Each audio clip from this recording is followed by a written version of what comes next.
हिंद दोस्तों, इस वीडियो में मैं आपको माँ सरस्वती पूजा पर निबंध आपको सही तरीक़ा से लिखाने वाला हूं और इस वीडियो को पूरा देखें और इसका सही तरीका क्या है निबंध लिखने का वो मैं आपको इस वीडियो में बताने वाला हूं। देखिए, पहले हम देखेंगे परिचय, उसके बाद देखेंगे पूजा का महत्व, उसके बाद तैयारी कैसे किया जाता है पूजा का, उसके बाद कुछ अनुचित कर्म जो इसमें ये उचित नहीं होता है पूजा में, उसके बाद देंगे उपसंहार। ठीक है, तो पहले हम देखते हैं परिचय।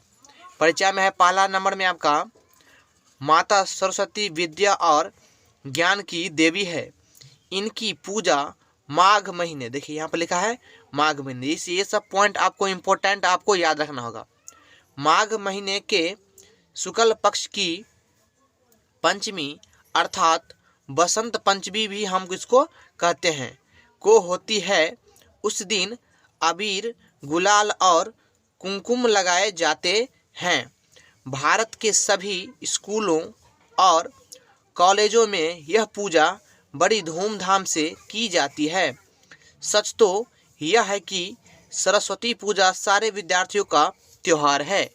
देखिए, अब हम देखेंगे पूजा का महत्व। ठीक है, पूजा का महत्व है, सरस्वती की पूजा का अपना महत्व है। हमारे प्राचीन ऋषि मुनियों ने सरस्वती को विद्या और ज्ञान की माता या देवी माना है।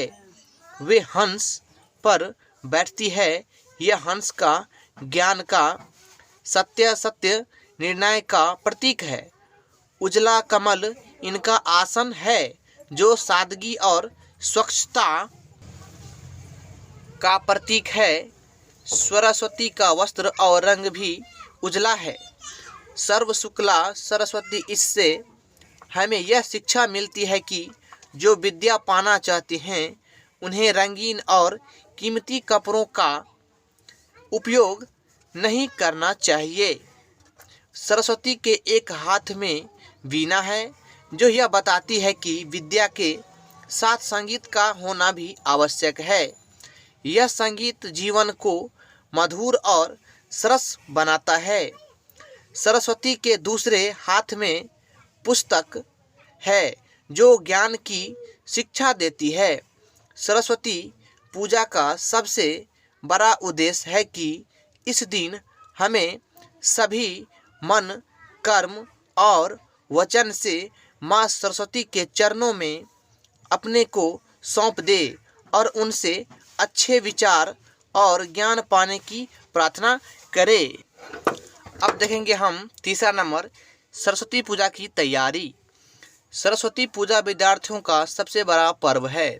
इसके लिए वे पूजा के दिन पहले से ही तैयारी शुरू कर देते हैं। पूरे उत्सव के साथ अपने मोहल्ले से, पास पड़ोस से चंदा जमा करते हैं और पूजा के अवसर पर संगीत, नाटक आदि की तैयारी करते हैं।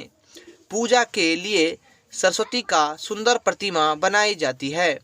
फिर उसे सिंदूर से सुंदर वस्त्रों से सजाकर एक स्थान पर स्थापित किया जाता है। प्रातः काल 10 बजते बजते पूजा समाप्त हो जाता है। फिर लोगों की भीड़ लगती है। लोग प्रसाद पाते हैं और देवी के सामने सिर झुकाकर प्रणाम करते हैं। इस तरह कुछ समय तक लोगों के आने जाने का सिलसिला लगा रहता है। इस दिन रात में नाटक खेले जाते हैं। यह संगीत का आयोजन का होता है। दूसरे दिन प्रतिमा का विसर्जन होता है। किसी नदी या तालाब में सरस्वती जी की मूर्ति विसर्जित की जाती है। इस दिन छात्रों में अजीब मस्ती रहती है। सभी आपस के भेदभाव भूल जाते हैं। छोटे बड़े का सारा भेद मिट जाता है। अगला हमारा है चौथा नंबर, कुछ अनुचित कर्म जो पूजा में बाधाएं की जाती है। सरस्वती पूजा के नाम पर कहीं कहीं अनुचित कार्य भी होते हैं। ये कार्य पूजा की सारी पवित्रता नष्ट कर देते हैं। एक तरफ पूजा होती रहती है और दूसरी ओर लाउड स्पीकर से भद्दे और गंदे फिल्मी गाने होते रहते हैं। कहीं कहीं तो छात्र आपस में लड़ाई झगड़ा भी कर बैठते हैं। मारपीट की नौबत आ जाती है। कहीं कहीं तो यह भी देखने में आता है कि माँ सरस्वती की प्रतिमा के सामने बहुत ही हल्के ढंग के नाटक खेले जाते हैं, गंदे गाने गाए जाते हैं, अश्लील नाच दिखाए जाते हैं। इन सारे कार्यों से हमारी सभ्यता को बड़ी चोट लगती है। विदेशियों की दृष्टि में हमें जंगली और असभ्य सिद्ध होते हैं। छात्रों को इन बुराइयों से बचना चाहिए। अगला पॉइंट है 5वां नंबर, उपसंहार। सरस्वती पूजा हमारे लिए ज्ञान का प्रकाश लाती है, सच्ची विद्या की शिक्षा देती है और उस दिन हम यह प्रतिज्ञा दोहराते हैं कि पढ़ लिख कर हम अपने परिवार और देश का नाम ऊंचा करेंगे। हर वर्ष सरस्वती पूजा हमें ऐसे ही उपदेश दे जाती है। Thanks for watching and like and subscribe this channel.